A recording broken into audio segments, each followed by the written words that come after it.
BlackRock, the Canadian pension fund, the National Korean Trust have taken over £3 billion worth of UK homes. They're calling it SFR, single family rent. Housing is now a product that multinationals can just buy off the shelf. UK is for sale. Our housing is for sale. And meanwhile, the government is introducing legislation, which is currently planned, that you will not be able to challenge your rent if it is in line with inflation, but you will be able to challenge it if your landlord wants to increase the rent above inflation. Now, isn't that perfect? You've got multinational corporations who are buying UK homes up to hedge against inflation, and the government is introducing legislation which will prevent tenants from challenging rent increases that exceed inflation. My friends, we're entering into a phase where housing is a commodity. It will become a utility, just like your electricity or your water supply, and everyone will just be a line item. Grandchildren will not own homes. They will just be a rental line item, and when your rent needs to go up, your rent needs to go up. That fair-minded landlord who keeps rent subdued, who's willing to have a conversation with you, those days will long be gone. So I found out who actually owns BlackRock, but there's something really weird about it. Because by now we know that BlackRock is in the top 3 shareholders of basically every corporation in America and beyond. And they do this using our money in things like retirement accounts, pension funds, IRAs, exchange traded funds, mutual funds, but most people don't actually know who owns and controls BlackRock. We all know that it was founded by Larry Fink, and he's the face of the company, but he does not control it. When you try to find out who does control it, you'll usually find this list, which is the top institutional shareholders. Vanguard, BlackRock, and State Street are right at the top, just like every other company. But this is not the whole story. Because if you dig deep enough, you'll find out that actually Merrill Lynch owns 45% of BlackRock. And they're considered an insider, so they don't show up on the top institutional holders list. This merger took place in 2006. So actually Merrill Lynch controls BlackRock in a big way. But who controls Merrill Lynch? Well, Merrill Lynch is actually a division of Bank of America, because Bank of America bought them out during the '08 financial collapse. So who owns Bank of America? Well, nowadays, Warren Buffett is the top shareholder of Bank of America because he owns Berkshire Hathaway, which is his billionaire investment firm. I'm still not sure what this top one is, this 25%. That's an anomaly, and I cannot corroborate what those shares are, but I found these shares. This is a screenshot from Berkshire Hathaway's 13F where they tell you all the things they hold, and I totaled up all of these Bank of America shares, and it equals 1,032,000,000 shares. That's 13% of Bank of America shares, equal to $33 billion. But I also dug in a little bit into where Bank of America came from and who founded them, and all modern banks are crazy histories of mergers and acquisitions and banks changing their names and merging with other banks, probably for no particular reason. But Bank of America traces its roots back in 2 different directions, one of which we're not going to talk about, and the other one is back to this Italian dude named Amedeo Giannini, who acquired what was then called Banca d'America d'Italia.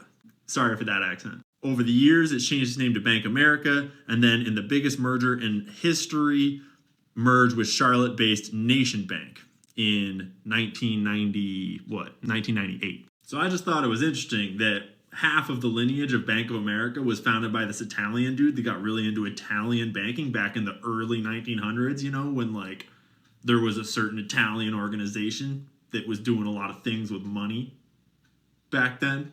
I'm sure it was all above board, though. Obviously. But anyways, back to the weird thing that I can't figure out. Bank of America owns Merrill Lynch, who owns the vast majority of BlackRock. But they don't have anyone on the board, as far as I can tell. Usually, the biggest shareholders of a company have representatives on the board that sort of represent their investment. But I've just shown you the whole board of directors of BlackRock, and none of them have any real ties to Merrill Lynch or Bank of America, which seems pretty weird when you own almost half the company to not have any board members. The plot thickens. So 2 things. If you want to follow the history of Bank of America down the other trail, you might wind up at a certain family name that you aren't aware of that is really hard to find on the internet. That'll probably get videos taken down. Total conspiracy theories. And the other thing is, if anyone knows more than me or is literate in this or has info about why Merrill Lynch and Bank of America have no representatives on the board of BlackRock, I would love to know. After all, why would you own half of a company and then have no say in what that company's doing? Or how do they have a say?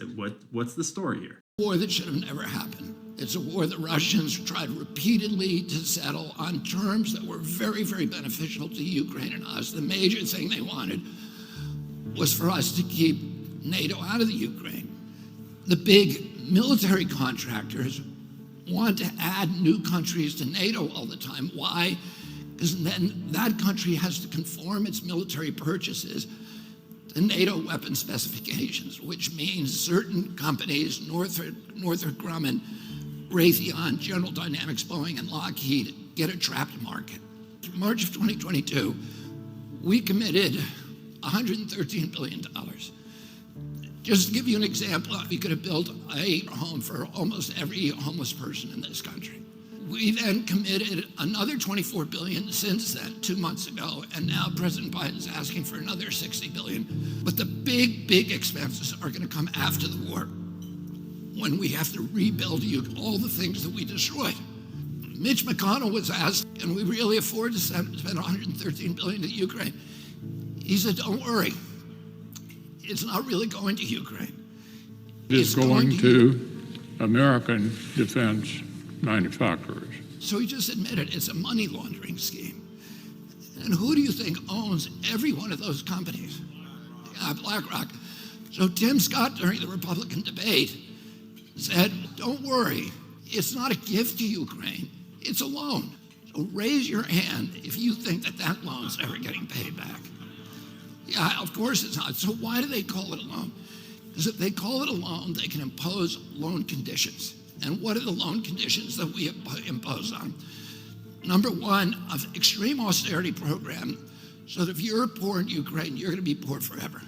Number two, most important, Ukraine has to put all of its government-owned assets up for sale to multinational corporations, including all of its agricultural land, the biggest single asset in Europe.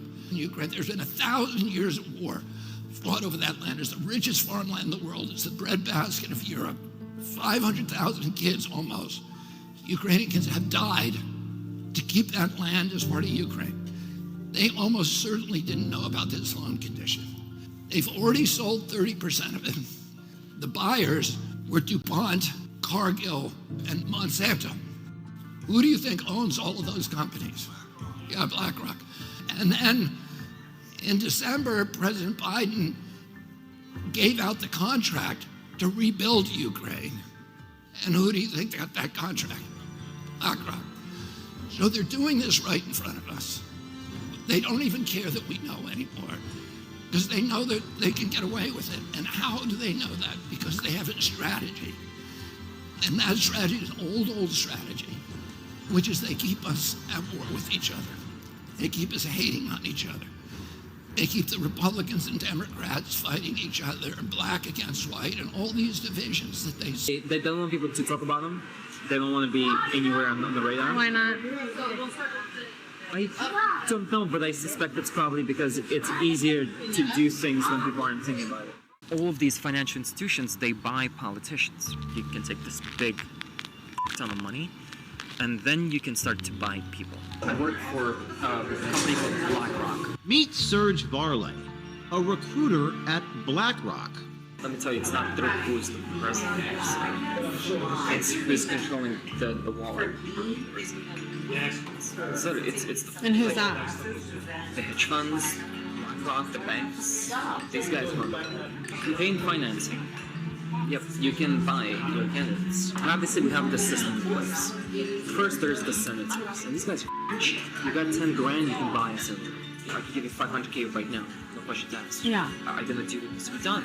Does everybody do that? Does BlackRock do that? It doesn't matter who wins. You're so good. They're in my pocket at this point.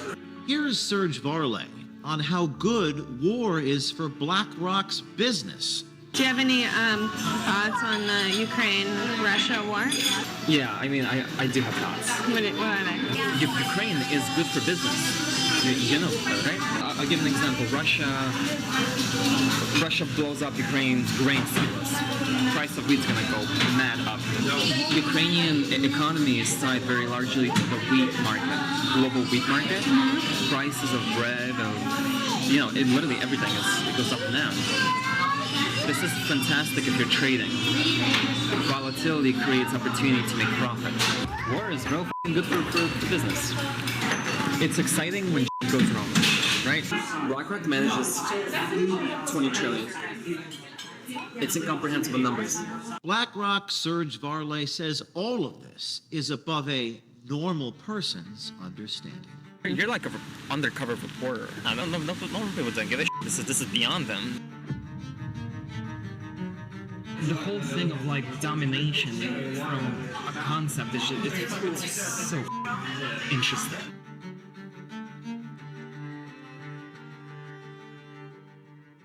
Hi, I'm James O'Keefe with OMG News. Here we are with our latest story, this time on BlackRock, one of the world's leading asset and investment managers, which owns significant shares of companies like Amazon, Microsoft, Anheuser-Busch, Meta, Target, Procter & Gamble, Comcast, CNN, Fox, and yes, Pfizer, just to name a few. At OMG, we do not shy away from exposing powerful companies, and we're not afraid of powerful people. So we decided to take a look for ourselves at the influence BlackRock has on our politics and the influence they have on our culture. So to do that, what better place to start a hidden camera investigation than into a self-described gatekeeper at BlackRock? Like, you're kind of like a fucking gatekeeper at BlackRock. Yeah, I am. I decide people's fates. Every fucking day, I literally decide how somebody's life is going to be shaped. That's so powerful. I love it. Yeah, it's I don't know, the whole thing of like domination from a concept is it's so interesting. Introducing Serge Varley, whose LinkedIn says he's worked for Morgan Stanley, Citadel, and now as a recruiter at BlackRock. I work for a company called BlackRock. I'm not actually a finance guy. I know what happens because I'm recruiting people who do these things. I'm the person who headhunts people from other firms. So I would approach you and be like, hey, this is a good reason why you should come work for us. Serge tells us who really runs the world, how they do it, and just how much it costs to buy people, like politicians. Let me tell you, it's not through who's the president. It's who's controlling the wallet. So it's And who's that? The hedge funds, BlackRock, the banks. These guys run campaign financing. Yep, you can buy your candidates. How so? All of these financial institutions, they buy politicians. How do they run the world? You acquire stuff.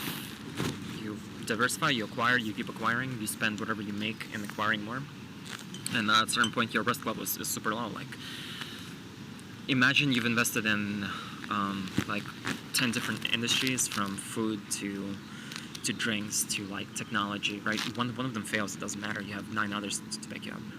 Risk management is inherently in just about everything, and in the finance space it's all about it's all about the money you make. You don't let it sit. You keep using it over and over, and Reinvest. Yeah, and it exponential growth. And then once you just own a little bit of everything, is that where the control? Yeah, you own a little bit of everything, and that little bit of everything gives you so much money on a yearly basis that you can take this big ton of money, and then you can start to buy people. Obviously, we have this system in place. First, there's the Senate space, and these guys are cheap. You got 10 grand, you can buy a senator. It doesn't matter who wins. You're still right. They're in my pocket at this point. I can give you $500K right now, no questions asked. Yeah. Are you gonna do what needs to be done? They'd be like, yeah, of course. And why not? does everybody do that? Does BlackRock do that? The BlackRock recruiter also tells us about how the U.S. government relies on BlackRock for their economic simulation computational power. Economic simulation. They need to understand the impact of something, right? They're gonna raise the interest rate, for example. It's gonna create this cascade of various factors that they're not sure what it's gonna do, basically. And just how fucking great the Ukraine war is for business. Do you have any thoughts on the Ukraine-Russia war? Ukraine is good for business. You know, right? We don't want the conflict to end. Why? We don't want the conflict to end as a country. The longer this goes on, the weaker Russia is. I'll give an example. Russia blows up Ukraine's grain silos. Price of wheat's gonna go mad up. So what are you gonna do if you're a trading firm? The moment that news hits, within a millisecond, you're gonna pump trades into whoever the wheat suppliers are, into their stocks. Within an hour or two, that stock goes up, and then you sell, and you just made, I don't know, however many mil. Why would a news channel promote a side in war? Because it's also good for business too. I mean, what's news? News, right? What does news feed on? They feed on strategy, they feed on up events. That's what people like to watch. So when it happens, it's good business. More viewers. When nothing's happening, watches news. I don't watch news. They're all pushing like the same talking point. Like you generally, when you look at news, like it's propaganda. Ukrainian economy is tied very largely to the wheat market, global wheat market. This is fantastic if you're trading. Volatility creates opportunity to make profit. War is real good for business. It's exciting when goes wrong, right? Serge also speaks on BlackRock-influenced news and even gave our journalists some tips. based on everything we know now, when they say to sell, does that mean we should buy? And so, yeah. It's like, Jim Cramer? If you do exactly the opposite of what he's advising, you actually make money. Huh? Yeah. It's called the inverse Cramer. They don't want to be in the news. They don't want people to talk about them. They don't want to be anywhere on the radar. Why not? I don't know, but I suspect it's probably because it's easier to do things when people aren't thinking about it. And when Serge was asked about insider trading and if Larry Fink recently sold $100 million in BlackRock shares, here is what he said. Larry Fink recently sold $100 million worth of BlackRock. Wow. Damn, Larry, that's not a good sign. The people who trade and make money, they do this the moment the information is out.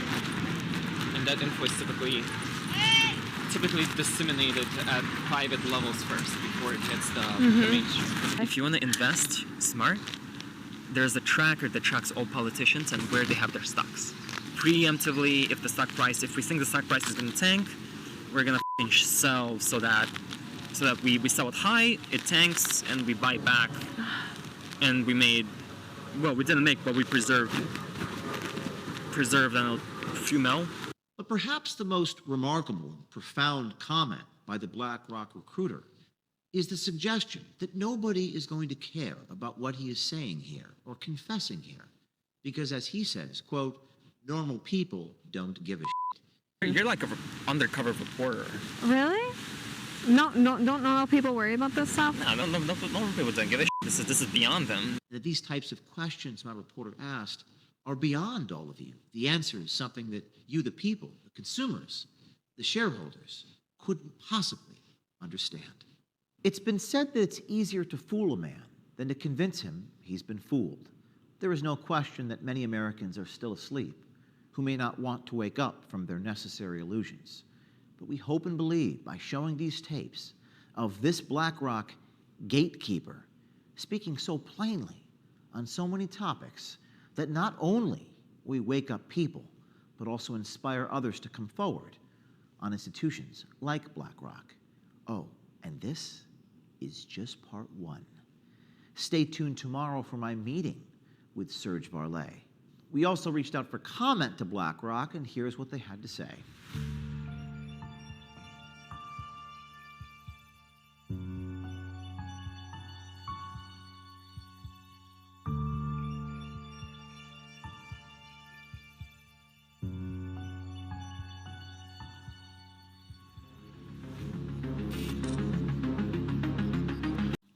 I could argue In the developed countries, the big winners are countries that have shrinking populations.